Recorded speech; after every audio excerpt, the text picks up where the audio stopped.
all right, one more thing on Joe Cocker before we move on. Sure. Do you feel like getting to see him in that context, you got to ever see like, oh, this is where he got that. This is what he's into that influenced this part of his sound.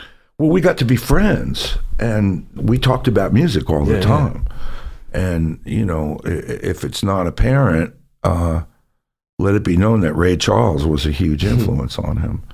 And that he also could breathe new life into songs that were for other artists, like Something by the Beatles, or You Are So Beautiful by Billy Preston. Joe was, in a sense, a singer's singer.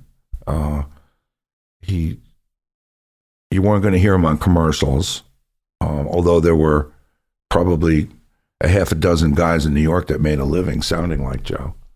He was a true vocal artist, and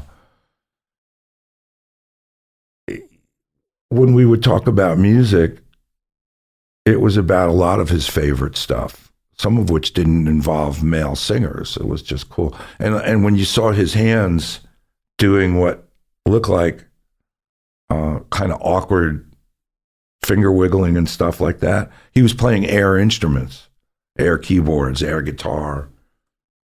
He was always aware of what the band was doing. And that's why he had so many great different bands. He had the Grease Band, and then he had Mad Dogs and Englishmen. At a certain period of time, he had Stuff. And he's always had an interest in surrounding himself with different ensembles and different players, because he was a musician as much as he was a singer, even though he didn't play anything.